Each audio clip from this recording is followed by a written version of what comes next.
Dahulu Mbah Mun sering ke Pasuruan menaiki mobil. Mobil itu gampang sekali rusak.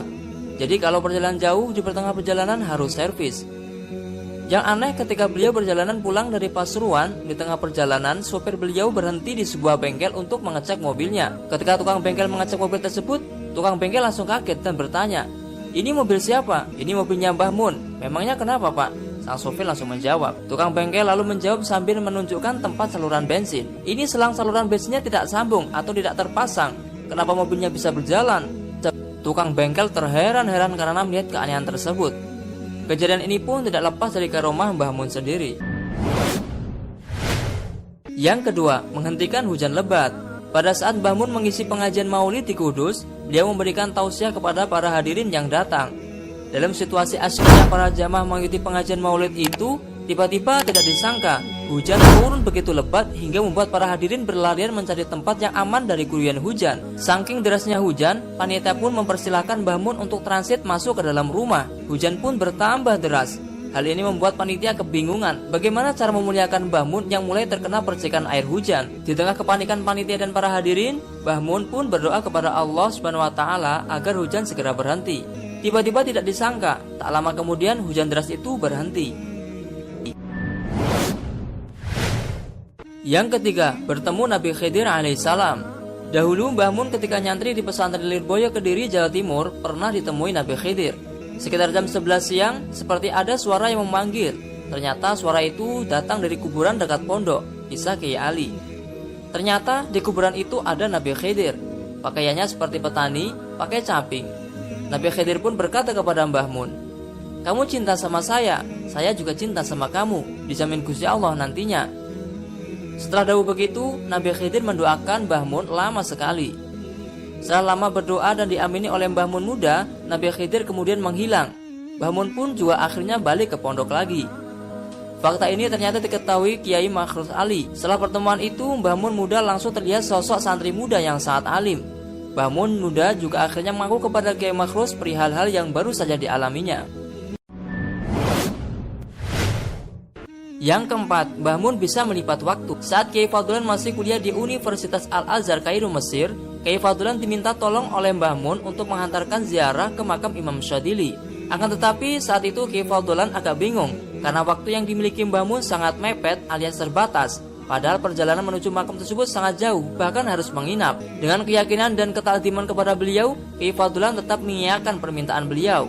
Kiai Fadlan menyewa mobil dan sopir untuk menghantar beliau dan istrinya. Singkat cerita, perjalanan darat yang jaraknya 400 km dengan medan jalan yang sulit dan biasanya ditempuh selama 7-9 jam, waktu itu hanya ditempuh selama 2,5 jam saja.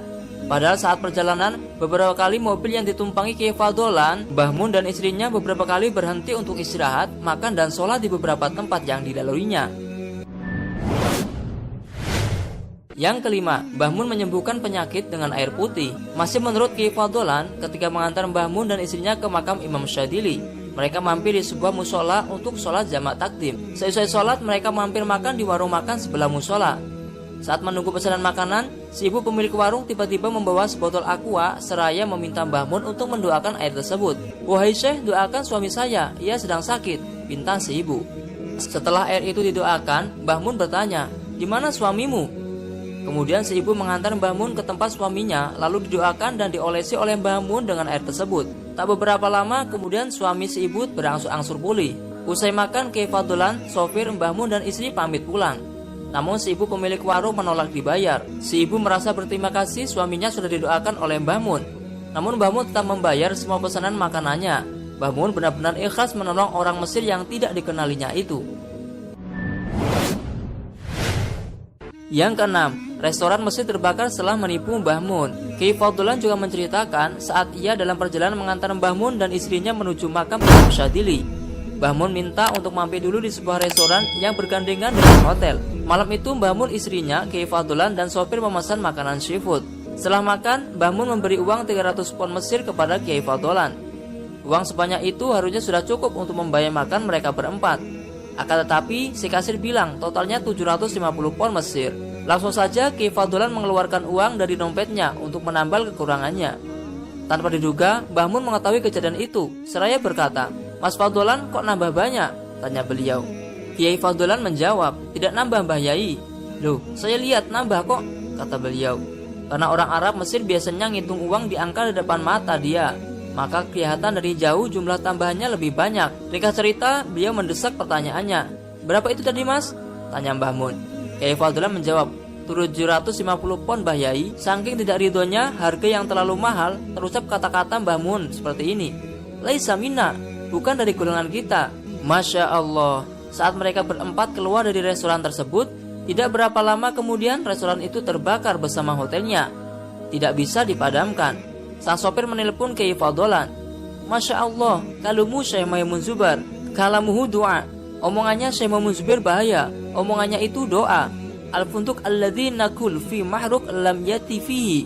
Hotel yang kita buat makan tadi terbakar dan tidak bisa dipadamkan. Yang ketujuh, Mbah Mun sudah mengetahui tanggal wafatnya. Kisah Pak Sotikun jamaah haji asal Tegarjo Magelang, Jawa Tengah. Pak Sotikun berkisah, pertemuannya dengan pengasuh pesantren Al-Anwar Karangmangu Sarang Rembang tersebut bermula ketika ia diberi kabar kakaknya Ahmad Dimyati yang juga alumni pesantren Al-Anwar bahwa Kiai Maimun sekarang sedang melaksanakan ibadah haji. Pak Sotikun diminta kakaknya untuk sowan meminta berkah ke hotel di mana beliau menginap. Atas saran kakaknya ini, Pak Sotikun berencana sowan kepada Kiai Maimun bersama Gus Alwi bin Kiai Haji Musli asal Duok Tegarjo Magelang. Sedianya mereka akan sowan selepas sholat Jumat. Namun karena lalu lintas yang padat, Gus Alwi tidak bisa sampai ke maktab Kiai Maimun. Pak Sotikun pun akhirnya sowan sendirian. Merasa belum mendapatkan kesempatan, Gus Alwi hanya meminta tolong kepada Pak Sotikun untuk menanyakan sampai kapan Mbah Mun tinggal di Mekah. Maksud Gus Alwi lain waktu sebelum Mbah Mun meninggalkan Mekah, ia akan sowan di penginapan ayah dari wakil gubernur Jawa Tengah tersebut. Setelah sampai di hotel, Pak Sotikun sudah mendapati beberapa tamu juga sedang sowan. Masing-masing mempunyai kesempatan untuk berbicara kepada Kiai Maimun. Tiba-tiba giliran Pak Sotikun, ia mencoba menyampaikan pesan Gun Alwi untuk menanyakan sampai kapan Kiai Maimun akan tinggal di Mekah. Ngapunten Mbah, mangke wonten mriki duwe kapan nggih? Yang artinya, maaf Mbah, tinggal di sini sampai kapan ya? Mbah Maimun dengan tegas menjawab, tekan tanggal 5, yang artinya sampai tanggal 5. Pak Sotikun pun cukup janggal atas jawaban Kiai Maimun Zubair ini. Ia berpikir, bagaimana mungkin beliau tinggal di Makkah sampai tanggal 5? Sedangkan ritual ibadah haji apabila dihitung menurut kalender Hijriah maupun Masehi, ya hanya selisih sehari akan selesai pada tanggal belasan. Pak Sotikun pun hanya husnuzon bahwa yang dimaksud Mbah Mun dengan tinggal di sini sampai tanggal 5 adalah tinggal di dalam hotel yang beliau tempati saat ini, bukan tinggal di Makkah. Menjelang subuh, hujan mengguyur kota Makkah. Pak Sotikun hayang berangkat ke Masjidil Haram pun basah kuyup. Baginya cuaca kali ini aneh karena terjadi pada musim panah. Saya sempat bertanya-tanya di dalam hati, ada apa ini? Tuturnya. Hingga akhirnya beberapa saat kemudian, hati Pak Sotikun tersentak oleh kabar wafatnya Mbah Mun. Di kepalanya kembali teringat dawuh Mbah Mun saat di hotel, dan baru sadar bahwa pemahaman Pak Sotikun meleset. Pada tanggal 5 Zulhijjah 1440 Hijriah atau 6 Agustus 2019, Mbah Mun memang bukan hanya meninggalkan hotel, tapi juga Makkah, bahkan dunia dengan segenap hiruk-pikuknya ini. Wallahu a'lamu bishawab. Nah, itulah 7 karomah luar biasa Mbah Mun Zubair. Terima kasih telah menonton video ini, semoga bermanfaat dan dapat menambah rasa iman kita kepada Allah SWT. Jangan lupa tinggalkan jejak dengan cara klik like, subscribe, dan share video ini ya, agar channel ini semakin bermanfaat dalam mensiarkan agama Islam. Wassalamualaikum warahmatullahi wabarakatuh.